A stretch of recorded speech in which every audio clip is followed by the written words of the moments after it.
दादा 48 तास काम करा आणि आठवड्यातून सुट्टी घ्या, असं काहीशी नवीन संहिता आपण आणत आहेत. काय आहे ही नेमकी संहिता? ही संहिता नाही आहे. मी पहिलेही सांगितलं आहे. आपल्या देशामध्ये 32 कायद्यांचं रूपांतरण 4 कायद्यांमध्ये होते आहे.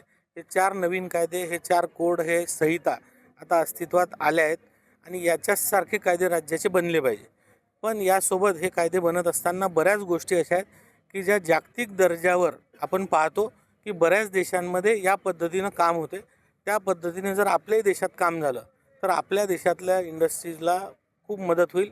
कामगारांचं पेमेंट वाढेल, कामगारांना आर्थिक मोबदला जास्त मिळेल. या दृष्टीनं असे काही बदल आम्ही याच्यावर विचार करतो आहे. जसं आपण पाहिलं असेल की महिलांना रात्री काम करण्याची मुभा असेल ती दिली गेली पाहिजे. फॅक्टरीमध्ये महिला जिथे काम करते तिथे महिलांना पाळणाघरासहित सगळ्या सुविधा तिथे दिल्या पाहिजे.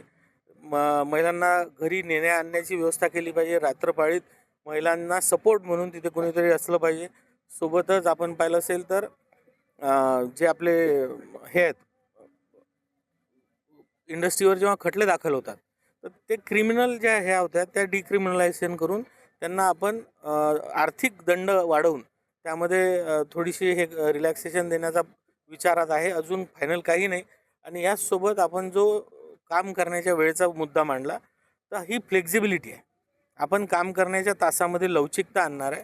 कारण आपल्या देशात आपण पाहतो की बरेचदा सणांच्या वेळेस प्रोडक्शन वाढवण्याची मागणी खूप मोठ्या प्रमाणात येते. दिवाळीमध्ये फूड सेक्टर असेल, क्लोथिंग असेल, डेकोरेशन असेल, लाईटिंग असेल आणि इतर अजून जे काही इंडस्ट्रीजमध्ये प्रोडक्शनची वाढ होते तर अशा वेळेस त्यांना स्किल्ड लेबर बाहेरून आणता येत नाही किंवा नवीन कामगार असलेल्या कामगाराच्या पद्धतीने तेवढ्या क्षमतेने काम करू शकत नाही.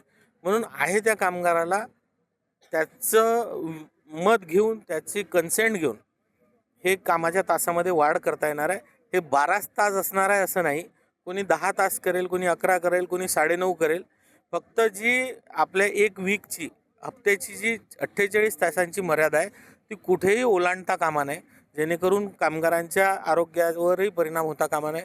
आणि कामगारांच्या आरोग्याचा, त्यांच्या संपूर्ण जीवनाचा विचार करून या गोष्टी आम्ही अभ्यास करतो आहे.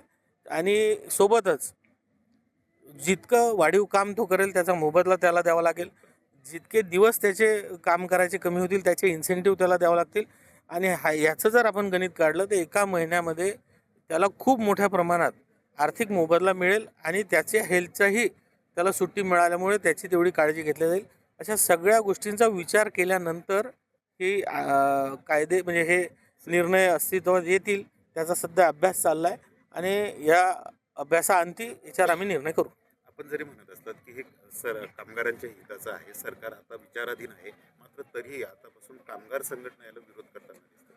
कामगार संघटनांचा 4ही कायद्यांना विरोध नाही आहे. माझी ज्या कामगार संघटनांशी, ज्या प्रमुख कामगार संघटना आहे त्यांच्याशी जेव्हा बोलणं झालं तर त्यामध्ये मुख्य जो कामगार कायदा असेल आणि आपला वेजेस कोड असेल याबद्दल त्या लोकांचं संमती आहे. ते लोक आनंदित आहेत.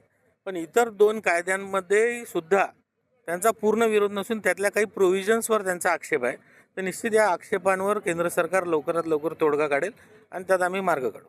ह्या ज्या संहिता आहेत ह्या तर आपण लागू करण्याच्या विचाराधीन आहेत, परंतु मालकाने जर याचं उल्लंघन केलं तर काय कारवाई करतात? ते मी सांगितलं नाही. याच्यामध्ये जोही उल्लंघन करेल त्याला शिक्षा आहे, त्याच्यावर दंड आहेत आणि ते आम्ही निश्चित आकारू आणि त्यांना याच्यातून कोणालाही सोडल्या जाणार नाही.